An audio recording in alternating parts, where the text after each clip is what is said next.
Episode we're going to discuss about the IT service export industry, artificial intelligence and much more. And to do so we have with us the CEO and co-founder of Elegant Media, and to know more about who this individual is, let's have a look at the character profile. A dynamic entrepreneur, Anushka Bandara is the CEO and co-founder of Elegant Media, an award-winning Australian software development company founded in 2010. An alumni of DSA Nanayaga College and Charles Sturt University, Australia, Anushka draws on his interest in technology, business and marketing to drive the growth of Elegant Media. Under Anushka's leadership, Elegant Media is today a market leader in the Australian software development sector with operations in Australia, New Zealand, Sri Lanka and the United States. Elegant Media works with the Australian Army, Air Force and Taxation Office and serves a wide customer base that includes governments, multinationals, SMEs and individuals.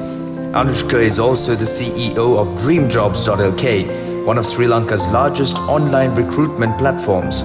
Anushka is always working on improving agile business processes to provide better outcomes for innovative projects.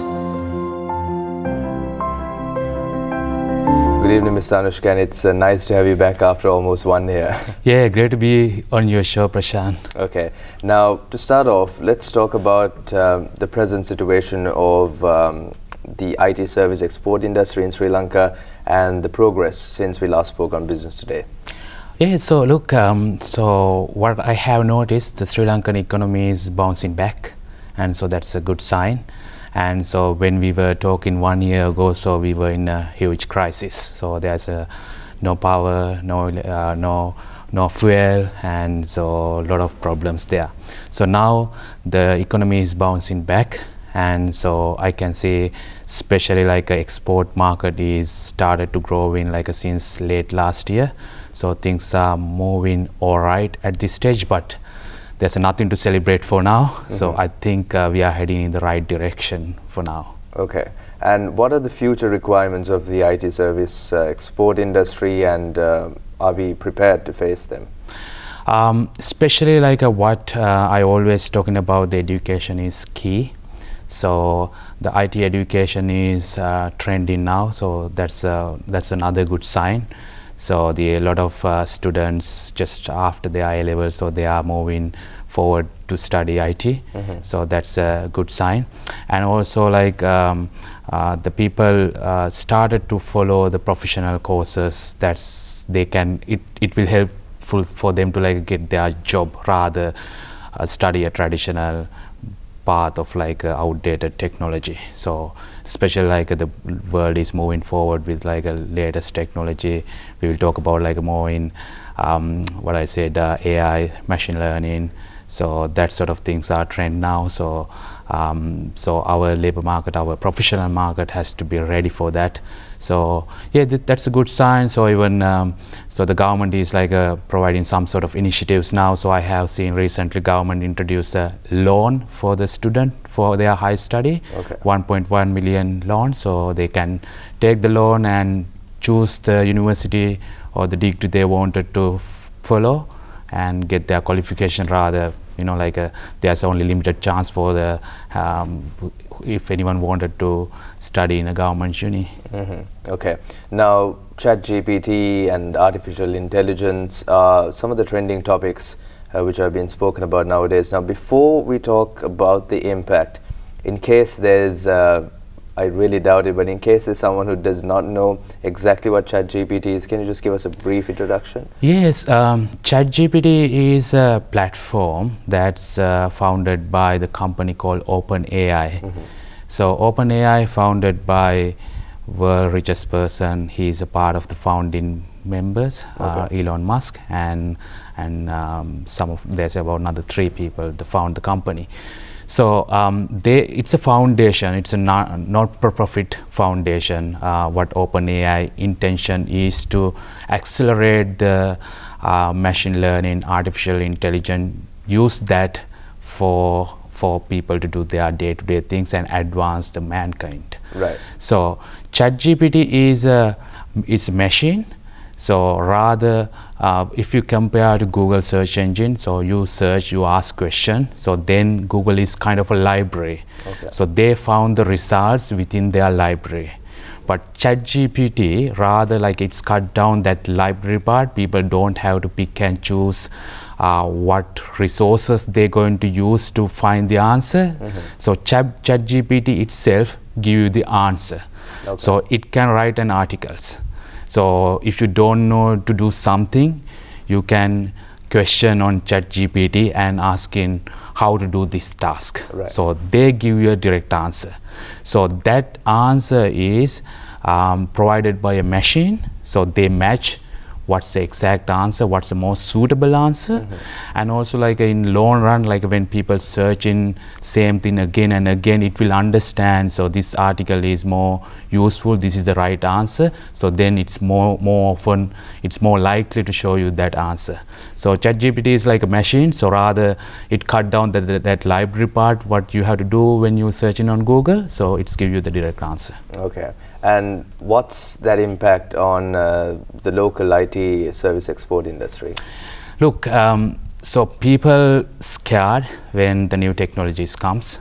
So example, like when the motor cars invented, who used to manage the horse carts. So they scared. They thought they lose the jobs.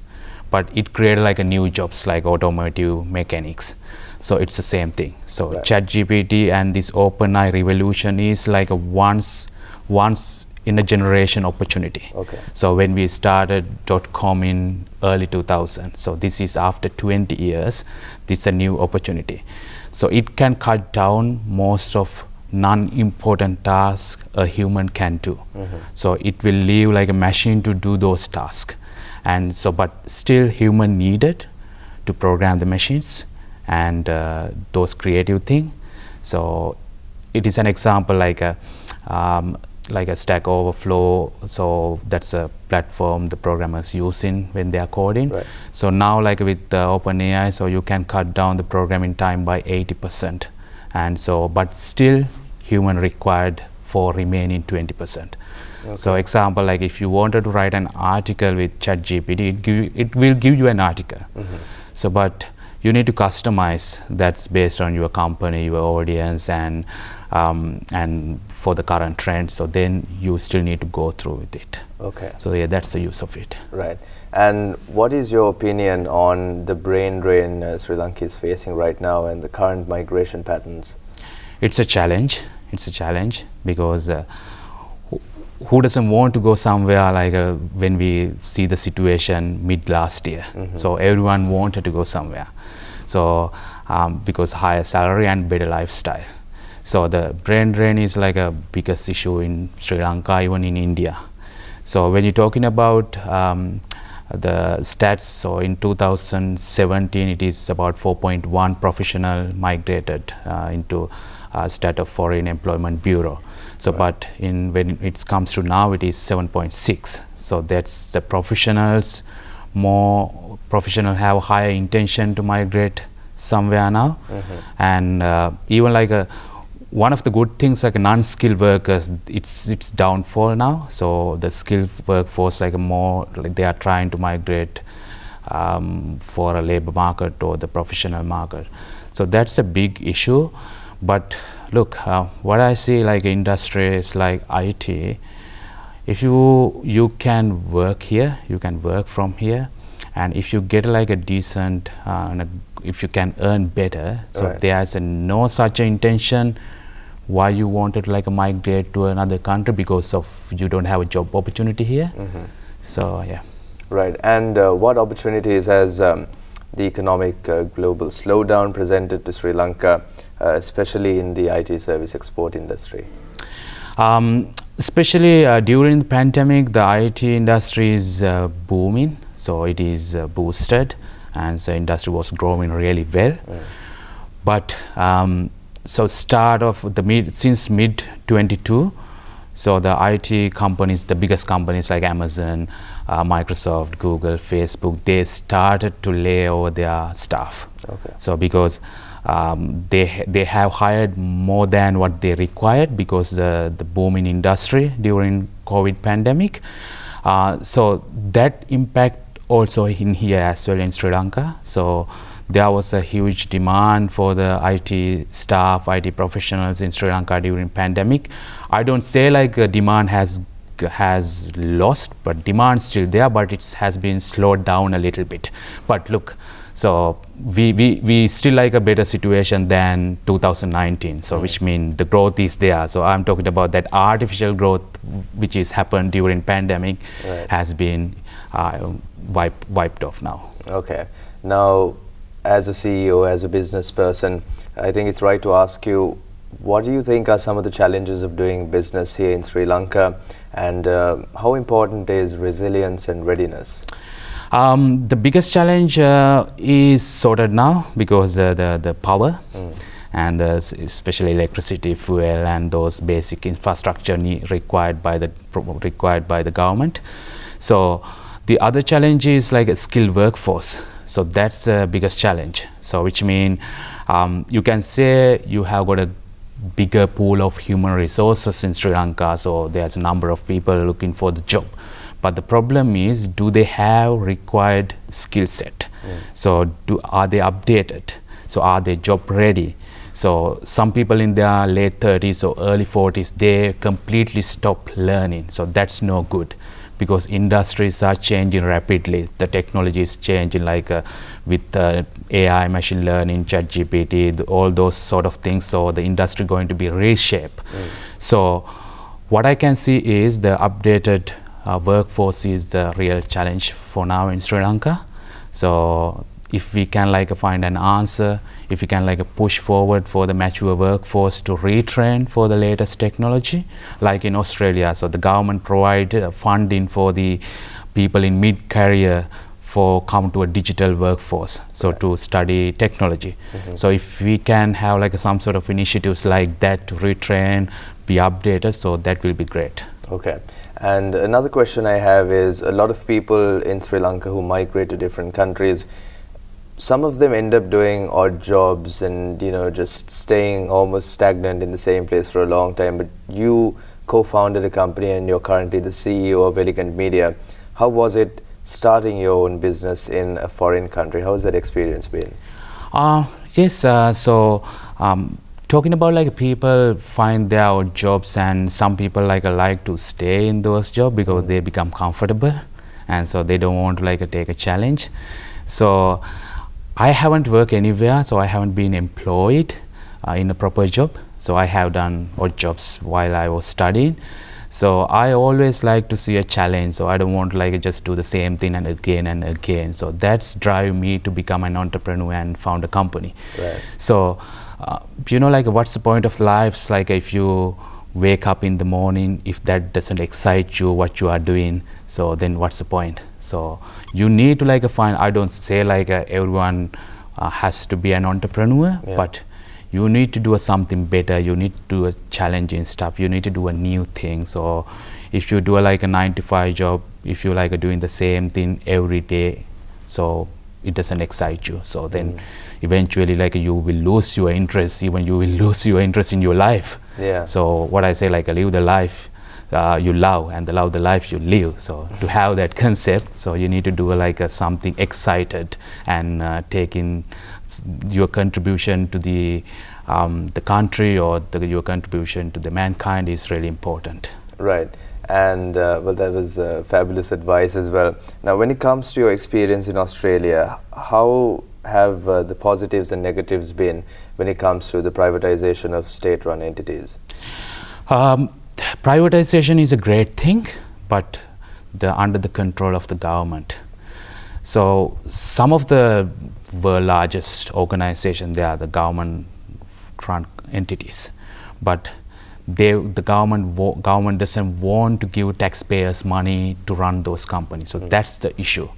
So I'm a big fan of the privatization, and the same time, if the government entity can run in a profitable manner, I'm thinking about just leave them alone. Right. So you can, because why, like if that entity is eating taxpayers' money, the government has to fund them for their salaries, so then there's no point to like run that. So if you have like a try the management, then the restructure, if that hasn't been worked out, you never know like when the new government comes what's their policy is going to be. It's better to privatize. But if the entity can run in a profitable manner, like Australia Post, Post is a government run entity, so huge organization, very profitable. So but the organization like Sri Lanka Post and Sri Lankan Airline, so they running at a loss, because I feel like there's a more human resources rather you need to have, and also like a poor management. So if you overcome with it, so if you run in profitable way, so then the government should support them to be in a government entity. Right. So it depends on how they're progressing and if it's profitable or they're running at a loss. Yeah, that's right. And also like some people very like they have a different opinion, like when things are privatized, so you have no control, the government doesn't have control, but any company or any human being who living in a particular country or the area, so they should govern by the law. So you can't do something illegal, you can't like create a monopoly. So if someone like creating a monopoly, so then that's the time the government has to step up and destroy that and help for other companies to come over. So like example, the rice industry, so talking about in Sri Lanka, so it's, you know, like it's 3-4 companies control the industry. Yeah. So then those 3-4 companies have an alliance, so they control the industry.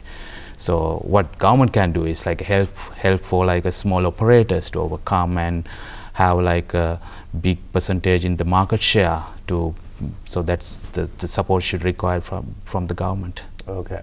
And as a dollar in yourself, what is your opinion on promoting exports to drive the economy? So look, so now like the world economy has been changed, so you can't sustain by yourself like producing everything what you required. So you have to produce things what you can produce cheaper than other countries, then export that, same time you import what you cannot produce. So the Sri Lankan export industry is not great in last 10, 20, 30, 40 years. So the neighboring countries, so they strengthened up their export industry, so that's why they become better economies. So now like the IT is like, because we got like a skilled workforce and our human resources is very knowledgeable, so if you train them, so they will earn more foreign currency dollars, the export economy. Yeah. And same time I don't believe the manufacturing is the right choice for Sri Lanka, because high labor cost. So the neighboring countries like Bangladesh, Vietnam, India, they're cheap, and so they can manufacture cheaper. But the key is strength for us is like a skilled workforce. I mean, the knowledgeable, like who can be a professional or the skilled workforce. So that's key. And I can see even like the other industries, like I seen a recent article in Australia, Delmati, so they not had a profit in Australia. So what they say, what the CEO says, so because the prime Ceylon tea is like a hand-picked, you can't sell cheaper. So, but if the market is looking for something cheaper, so you have your premium product, you might have like another option. So, you know, like where some machines used wisely to produce tea, or like other industry like rubber and coconut as well. Right. Now, coming back to ChatGPT, which is, like I said before, a trending topic and a very interesting subject as well. There are a lot of students who are using ChatGPT, and some might say misusing ChatGPT. How do you think this will affect education and the education system, and how lecturers are giving assignments to their students? Look, so in Elegant Media, like we always thinking about this is the best opportunity, and because it will change the way we are work. And so look, when the calculator invented, like so people been scared about like okay, how we're going to assess student the accounting skills, and so but rather someone like learning how to count, so they leave that for the calculator, so they have spent their time for other important thing, the logical side of it. So the ChatGPT also same thing. So the student can do an assignment and using a ChatGPT. So but again, like when you are doing an assignment, so that is checking your, most of the time it's checking your knowledge. Knowledge education is outdated because now you can find anything online. So but how to do things, you can't replace that with ChatGPT. So I feel like using that is for more benefits rather disadvantage. Yeah, I understand the education system lecturers, so there's some loopholes now because this new technology, because students, they more advanced than the current education system, they're using that. But when the time goes off, so we will find like some solution, so how we can avoid, how we can control people misusing it. Right. And yes, like you said, there are certain things which you can find on the internet nowadays when it comes to information, but the human aspect of it is being able to recognize right from wrong and when to do this and when to do that. And I don't think technology anytime soon can replace that. But when it comes to artificial intelligence, what are some of the future developments you think we might see in the very upcoming near future rather? Yeah, so look, especially like a Tesla, the electric cars, the autopilot, so that features will be advanced in future with machine learning, artificial intelligence. So it's like if you drive a car, so the way I drive, my car will learn, and the way you drive, your car will learn. So if you and me both drive a car 1 year, so the machine will know 2 years worth of data the way you are driving. Right. So then imagine like they're collecting data from millions of people who drive. So then the machine will be advanced than million times than you. So they will learn like all the mistakes you have done and how to avoid those mistakes. And also like very importantly, machine doesn't run with emotions. So those things will be in advance in future. And also, you know, like I feel like it's still every day like we doing like an unimportant things that should replaced by machine, because you know like human life, human knowledge has to spend more advanced things like you know the space technology and health science, all those kind of things. Yeah, so there are some minute things which we really shouldn't be wasting our energy and time on, whereas a machine can just do it. And yeah, there are much more important things we can focus on, I believe. Definitely, yeah, because why you don't use the machine if the, you know, like if the technology is available, so why don't you use it? So because always like human can advance their capacity, so the machine will do like non-important things. Even nowadays with the machine learning AI, so the machine will be like your friend, your co-worker, so right. it won't be like below you, they will work alongside with you. So but some people say like a negativity as well, but still like that has to be compliance regulated. Now, as someone who has excelled in the IT industry, what would be your advice to anyone out there who is planning on entering this field, and maybe some of the challenges you face, how you overcame them? Just tell us about that. Yeah, so the technology IT is a great industry. So if you love technology, if you have a dream, if you have a passion to change the world, if you have a passion to help others, if you have a passion to do something new, something excited, something never happened, so this is the perfect industry.